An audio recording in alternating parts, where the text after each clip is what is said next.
નમસ્કાર મિત્રો, બેનિફિટ ન્યૂઝમાં આપનું સ્વાગત છે. વરસાદ છે એ ગુજરાતને જાણે પાછળ પડી ગયું એવું લાગે છે. પહેલાં નવરાત્રિ ઉપર આગાહી આપી અને હવે દિવાળી બાદ ફરીથી વરસાદની આગાહી આવી છે. અને આ આગાહીના કારણે ખેડૂતોમાં ખાસ કરીને ચિંતા જોવા મળી રહી છે. હાલ અરબી સમુદ્રમાં લો પ્રેશરના કારણે વરસાદની આગાહી છે.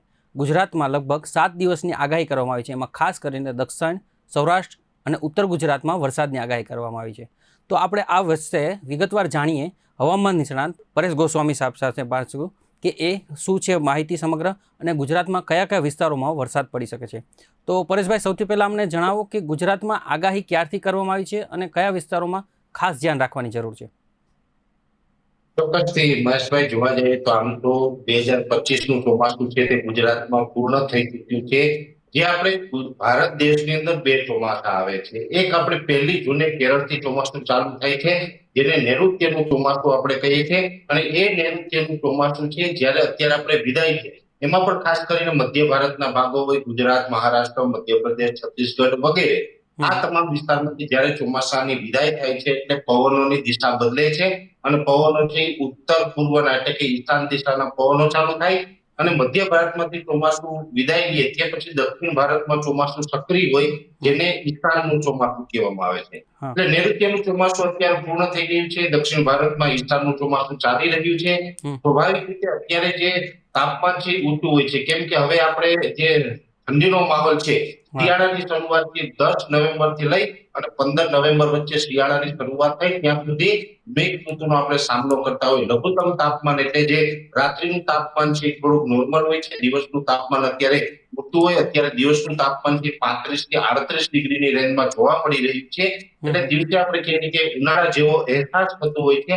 આ મેઘ ઋતુનું હવામાન જ્યારે ચાલુ હોય ને ઈશાનના ચોમાસાને જે સિસ્ટમો દક્ષિણમાં બનતી હોય, ઘણી વખત એવું બને કે યોગ્ય હવામાન એને મળે તો એ સિસ્ટમો છે ઉત્તર તરફ ખસી આવતી હોય છે. એવી જ રીતે અત્યારે એક સિસ્ટમ છે ગુજરાત તરફ આગળ વધી રહી છે, જેમાં જે કર્ણાટકથી દક્ષિણ પશ્ચિમ દિશામાં ડીપ સી અંદર એક મજબૂત સિસ્ટમ બનવાનું શરૂઆત થઈ અત્યારથી 2-3 દિવસ પહેલા. ત્યારે જ અમે અલગ અલગ મીડિયાના મારફતે જાણ કરી હતી કે 25 ઓક્ટોબરથી લઈ અને 2 નવેમ્બર વચ્ચે રાજ્યની અંદર કમોસમી વરસાદો જોવા મળશે, જેમાં ખાસ કરીને અત્યારે એ સિસ્ટમ છે એ સાયક્લોનિક સર્ક્યુલેશનના સ્વરૂપમાં આવી ગઈ છે. એટલે એક મજબૂત સાયક્લોનિક સર્ક્યુલેશન છે ઉત્તર તરફ ધીમે ધીમે ગુજરાતની નજીક આવી રહી છે. આવનારા દિવસમાં હજુ પણ એ સિસ્ટમથી મજબૂત થઈ અને સાયક્લોનિક સર્ક્યુલેશનમાંથી પરિવર્તિત થઈને લો પ્રેશર બનશે, વેલમાર્ક લો પ્રેશર બનશે અને આવનારા 36 કલાકની અંદર લગભગ ડિપ્રેશનની કેટેગરી સુધી આ સિસ્ટમ જઈ શકે છે. એટલે એકદમ મજબૂત સિસ્ટમ બનવાની છે અને આ સિસ્ટમ છે એ ડાયરેક્ટ ગુજરાત ઉપર લેન્ડ થવાની નથી. સિસ્ટમની ઊંચાઈ છે જે સમુદ્ર સપાટીથી 780 લેવલની ઊંચાઈ ઉપર એ સિસ્ટમ છે અને એનું જે સપોર્ટિંગ સાયક્લોનિક હોય છે એ 850 લેવલે સક્રિય છે. હવે આ સિસ્ટમ છે ગુજરાતમાં, એમાં પણ ખાસ કરીને સૌરાષ્ટ્રના દરિયાકાંઠા થઈ નજીક થઈને એકદમ પસાર થશે ત્યારે આનો જે સ્ટીયર ઝોન અને એ સાથેના આઉટર ક્લાઉડ છે એ સંપૂર્ણ ગુજરાત ઉપરથી પસાર થવાના છે. જેને કારણે આજે 25 તારીખથી આજથી પણ રાજ્યના અલગ અલગ વિસ્તારોની અંદર વરસાદની શરૂઆત થઈ ચૂકી છે. આ વરસાદથી 30 ઓક્ટોબર સુધી તીવ્રતા સાથે જોવા મળશે. પછી 31 ઓક્ટોબર, 1 નવેમ્બર અને 2 નવેમ્બર એમાં પછી છૂટાછવાયા ઝાપટા પડશે. ખાસ કરીને આની સૌથી વધારે તીવ્રતા છે એ દક્ષિણ ગુજરાત અને સૌરાષ્ટ્રના 4 જિલ્લામાં તીવ્રતા વધુ જોવા મળશે.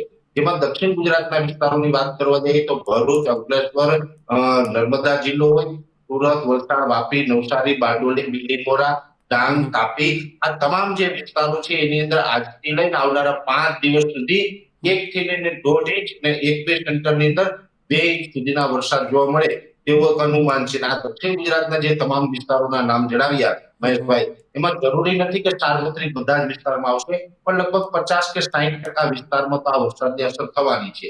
પછીનો વિસ્તાર હશે સૌરાષ્ટ્રનો. તો સૌરાષ્ટ્રમાં પણ આમ તો ઘણા બધા વિસ્તારમાં વરસાદની શક્યતા છે, પણ 4 જિલ્લા જેમાં ભાવનગર, અમરેલી, ગીર સોમનાથ અને જુનાગઢ આમાં તીવ્રતા સૌથી વધુ જોવા મળશે. જેમાં ખાસ કરીને આજથી લઈને 30 તારીખ સુધીમાં સૌરાષ્ટ્રના 4 જિલ્લાની અંદર 1.5 થી લઈને 2 ઇંચ સુધી અને અમુક સેન્ટરની અંદર 2 થી લઈને 5 ઇંચ સુધીનો પણ વરસાદ વરસી શકે છે. અને આમાં પણ મેં આપને જણાવ્યું કે 50-60% તાલુકાઓ કે ગ્રામ્ય વિસ્તારની અંદર વરસાદની અસર રહેશે. ખાસ કરીને દક્ષિણ ગુજરાત અને સૌરાષ્ટ્રના જે જિલ્લામાં વધારે તીવ્રતા રહેવાની છે એમાં વરસાદ સમયે પવનની ઝડપ પણ વધી જશે. લગભગ એવરેજ 35 થી લઈને 40 કિલોમીટર પ્રતિ કલાકની ઝડપે પવન ફૂંકાશે. હવે આ વિસ્તારોને બાદ કરતા અન્ય વિસ્તાર છે, જેમ કે પશ્ચિમ સૌરાષ્ટ્રમાં દ્વારકા, જામનગર ને પોરબંદર જિલ્લો, હા. આ 3 જિલ્લા છે. એમાં પણ વધારે પડતા ઘાટા વાદળ થશે ને છૂટા છવાયા કોઈ જગ્યાએ સામાન્ય ઝાપટા પડશે. એટલે ત્યાં તીવ્રતા ઓછી રહેવાની છે, છતાં પણ ત્યાં છૂટા છવાયા ઝાપટા પડવાની સંભાવનાઓ છે. એવી જ રીતે બોટાદ, રાજકોટ, મોરબી, સુરેન્દ્રનગર આ જે 4 જિલ્લા છે, જે આપણે ઉત્તર સૌરાષ્ટ્રના છે, એમાં પણ વાદળછાયું વાતાવરણ મોટા ભાગે થશે અને છૂટા છવાયા 1-2 સેન્ટરની અંદર ત્યાં ઝાપટા વરસી શકે છે. સૌથી ઓછી અસર કચ્છ જિલ્લામાં જોવા મળશે. કચ્છ જિલ્લાની અંદર કદાચ 2-3 સેન્ટરની અંદર સામાન્ય ઝાપટા જોવા મળે, બાકી બરાબર. કચ્છ જિલ્લાની અંદર વાદળછાયું વાતાવરણ છે. બહુ માવઠાની ત્યાં શક્યતા નથી. ઉત્તર ગુજરાતમાં પણ સેમ એવી જ પરિસ્થિતિ છે. ઉત્તર ગુજરાતમાં વાવ-થરાદ, બનાસકાંઠા, સાબરકાંઠા, અરવલ્લી, મહેસાણા અને પેલું આપણે પાટણ જિલ્લો, આ જે તમામ જિલ્લાઓ છે ત્યાં પણ કોઈ જગ્યાએ વાદળછાયું વાતાવરણ છે, છૂટા છવાયા કોક સેન્ટરની અંદર ઝાપટા વરસી શકે છે. અને ઉત્તર ગુજરાતના મોટા ભાગના સેન્ટર તો રાબેતા મુજબનું હવામાન રહેશે. ત્યાં હવામાનમાં કોઈ પલટોય નહીં આવે, વાદળછાયું વાતાવરણ પણ નહીં થાય. પણ ત્યાંના સીમિત વિસ્તાર એવા હશે, 2-3% વિસ્તાર, કે ત્યાં વાદળછાયું વાતાવરણ સાથે સામાન્ય ઝાપટા વરસી શકે છે.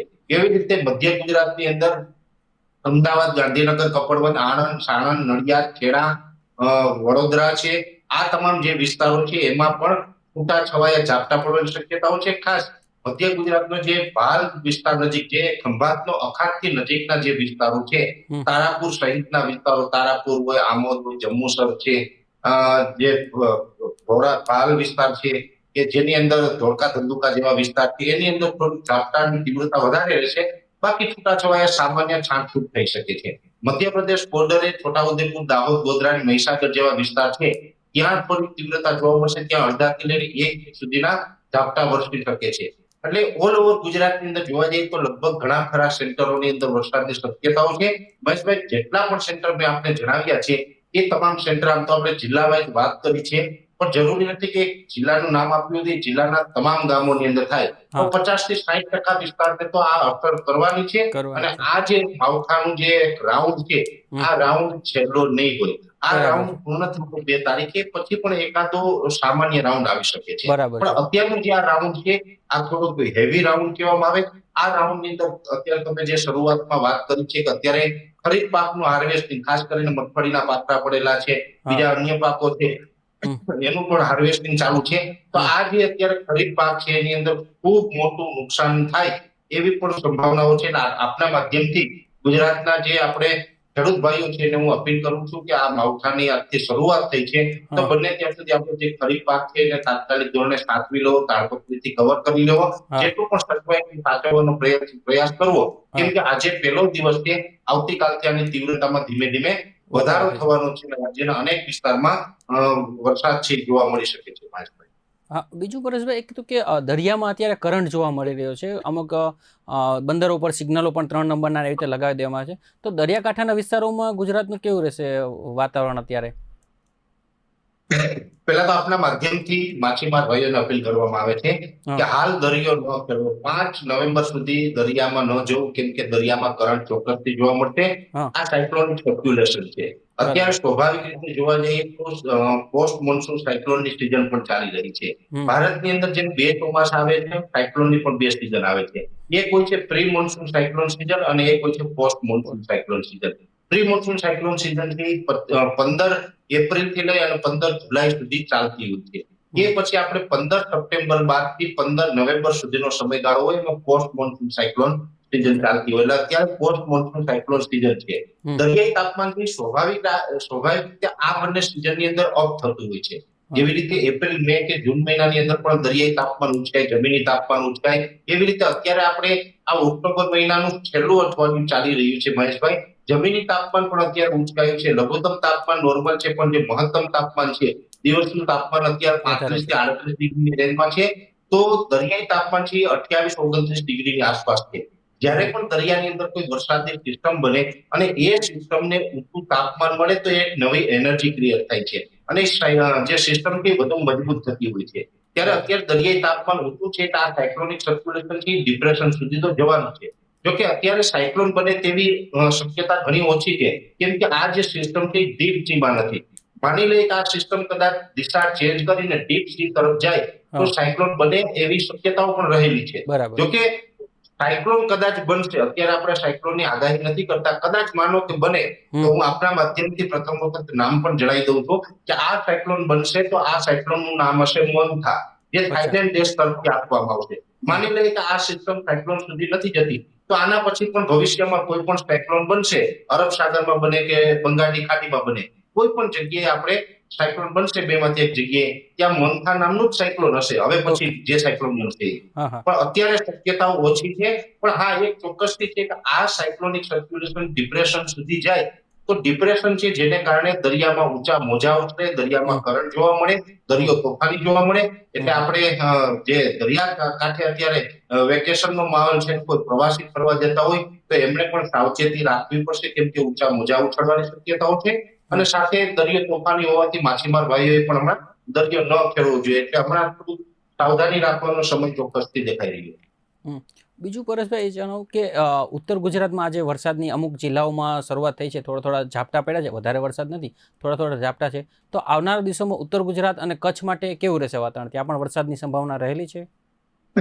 ઉત્તર ગુજરાત અને કચ્છની અંદર મહેશભાઈ, મેં આપને જણાવ્યું એમ કે અમુક વિસ્તારની અંદર 2-3% વિસ્તારની અંદર છૂટાછવાયા ઝાપટા પડી શકે છે. હમ. ત્યાં કોઈ હેવી વરસાદ નહીં હોય, તીવ્રતા સાથે વરસાદ નહીં હોય, પણ હમ. સામાન્ય ઝાપટા ચોક્કસથી જોવા મળશે અને અમુક વિસ્તારમાં વાદળછાયું વાતાવરણ જોવા મળશે. એટલે કચ્છ અને ઉત્તર ગુજરાત છે તેને માવઠાના સામાન્ય ઝાપટા પડે એનાથી વિશેષ કોઈ ખતરો નથી. ખતરા માટે આમ તો દક્ષિણ ગુજરાત અને સૌરાષ્ટ્રના જે જિલ્લાઓ છે એમાં થોડોક વધારે ખતરો છે. એટલે ઉત્તર ગુજરાત માટે બહુ ચિંતાનું કારણ હું નથી માનતો. હમ. આ સિસ્ટમ છે એ ગુજરાત ઉપર કેટલા દિવસ સક્રિય રહેવાની છે? એટલે કે ક્યારથી લઈને ક્યાં સુધી ખેડૂતોએ અને લોકોએ સાવચેત રહેવું પડશે વરસાદને લઈને? આમ તો આજથી આની જે શરૂઆત છે એ થઈ ગઈ છે વરસાદની, અને આ 30 તારીખ સુધી તીવ્રતા સાથે અસર કરવાની છે. એટલે નોર્મલ કરતા વધારે વરસાદ પડે, જ્યાં પડે ત્યાં પવન સાથે વરસાદ પડે, ગાજવીજ સાથે વરસાદ પડે, એ પ્રકારની અસર છે 30 તારીખ સુધી ચાલુ રહેવાની છે. એટલે 5 દિવસ તો તીવ્રતા સાથે પડશે. એ પછી 31 તારીખ, 1લી અને 2જી તારીખ, એ જે પાછળના જે છેલ્લા 3 દિવસ હશે હમ. એમાં એકદમ નોર્મલ અસર જોવા મળશે. એટલે આમ તો 2 તારીખ સુધી આપણે આ માવઠાની અસર ગણી શકાય, પણ શરૂઆતના 5 દિવસ છે એમાં વધારે અને પાછળના 3 દિવસમાં ઓછી. એટલે ટોટલ 8 દિવસ જેવો, 1 અઠવાડિયા જેવો સમય એવો છે કે આ માવઠાની અસર છે ગુજરાતની અંદર જોવા મળી શકે. બરાબર. અને પરેશભાઈ, એક બીજું જાણવું હતું કે આ કેટલો વરસાદ નોંધાઈ શકે? જેમ કે દક્ષિણ ગુજરાતમાં વધારે વરસાદ હોય છે, તો ત્યાં 2 થી લઈને 3 ઇંચ કે એવી કોઈ આગાહી કરી શકાય કે આપણે, કે મધ્યમ કે ભારે કે અતિ ભારે વરસાદ થવાની કંઈ? ચોક્કસથી આમ તો અત્યારે આ સિઝનની અંદર ચોમાસું પૂર્ણ થઈ ગયા પછી અડધા ઇંચ કરતા વધારે વરસાદ પડે ને ભારે વરસાદ જ ગણવો પડતો હોય છે, કેમ કે આ વરસાદમાં અડધા ઇંચ કરતા વધારે વરસાદ પડે એટલે ઘણું બધું નુકસાન થતું હોય છે. હમ. હમ. દક્ષિણ ગુજરાતના જે તમામ જિલ્લાઓની આપણે વાત કરી હતી મહેશભાઈ, એ હમ. તમામ જિલ્લાની અંદર લગભગ 1 થી લઈને 1.5 ઇંચ અને આઇસોલેટેડ વિસ્તારમાં 2 ઇંચ સુધીનો વરસાદ વરસી શકે છે. હમ. પણ સૌરાષ્ટ્રના વિસ્તાર છે જેમાં ભાવનગર, અમરેલી, ગીર સોમનાથ અને જુનાગઢ, આ હમ. 4 જિલ્લા એવા છે કે જ્યાં એવરેજ 1.5 થી 2 ઇંચ, અને અમુક તાલુકાની અંદર આ 4 જિલ્લાની અંદર એમાં ખાસ કરીને દરિયાકાંઠા વિસ્તારની અંદર 2 થી લઈને 5 ઇંચ સુધીનો વરસાદ પણ વરસી શકે. 5 ઇંચ બરાબર. વરસાદ એટલે આમ તો ચોમાસા દરમિયાન પણ 5 ઇંચ વરસાદ એટલે ભારે વરસાદ કહેવાય. તો હમ. હમ. આ માવઠાની અંદર 5 ઇંચ સુધીનો જે દરિયાકાંઠામાં વરસાદ પડશે હા. તો એક નવો રેકોર્ડ પણ ગણાશે ને આ માવઠું થોડું વધારે તીવ્ર ગણી શકાશે. એટલે આ બંને રીજનની અંદર વરસાદની થોડીક આ પ્રકારની તીવ્રતા વધારે રહેશે. બીજા વિસ્તારોમાં તો ઝાપટાઓ પડવાના છે. અને બીજું એક છે કે અમુક જિલ્લાઓમાં એવી આગાહી કરવામાં આવી છે કે પૂર આવી શકે એટલો અતિભારે વરસાદ પડી શકે છે. તો આમાં કેટલું સત્ય રહેલું છે અને કયા જિલ્લાઓ માટે આ વધારે ભારે રહી શકે છે? ચોક્કસથી મહેશભાઈ કે ઓછા સમયની અંદર 2 થી 3 ઇંચ વરસાદ પડે એટલે નદીઓમાં પૂર આવતા જ હોય છે. હમ. એવી રીતે દક્ષિણ ગુજરાતના પણ મેં આપને જણાવ્યું એમ કે જે ભરૂચ જિલ્લાથી લઈને છેક દમણ સુધીના એરિયા છે, હમ. જેમાં દરિયાકાંઠાથી નજીક હતી, એમાં પણ લગભગ 2 ઇંચ આસપાસના વરસાદ થશે. તો ત્યાં પણ 1-2 ગામોની અંદર એવું થઈ શકે છે. બાકી વધારે શક્યતા છે ભાવનગર, જે આપણે અમરેલી, ગીર સોમનાથ અને જુનાગઢ, આમાં પણ આ જે 4 જિલ્લા છે એમાં પણ જે દરિયાકાંઠાનો ભાગ છે, હા. ગીર સોમનાથ, અમરેલી અને ભાવનગરના મહુવાથી રાજુલા વચ્ચેનો ભાગ, હમ. એટલે આખો જે દરિયાકાંઠો છે જે આ સૌરાષ્ટ્ર, એની અંદર થોડુંક પૂર આવવાની શક્યતાઓ વધારે રહેશે, કેમ કે ત્યાં 2 થી લઈને 5 ઇંચ સુધીના પણ વરસાદો પડી શકે. અને દરિયાકાંઠાથી લઈ અને કાંઠાથી અંદર જે જમીની ભાગ ઉપર 50-60 કિલોમીટરનો એરિયો હશે, એમાં થોડી તીવ્રતા વધારે જોવા મળશે અને એના ગ્રામ્ય વિસ્તારમાં પૂર આવી શકે. ધન્યવાદ પરેશભાઈ, તમે સમગ્ર માહિતી આપી. બેનિફિટ ન્યૂઝમાં જોડાવા બદલ આપનો ખૂબ ખૂબ આભાર. તો દર્શક મિત્રો, આપણે જણાવી દઈએ કે આજથી લઈ એટલે કે 25 ઓક્ટોબરથી લઈ અને 2 નવેમ્બર સુધી જે છે એ ગુજરાત માટે ખૂબ ભારી છે. અમુક જિલ્લાઓમાં વરસાદ વરસી શકે છે, ક્યાંક ભારે તો ક્યાંક અતિ ભારે તો ક્યાંક સામાન્ય ઝાપટા રહી શકે છે.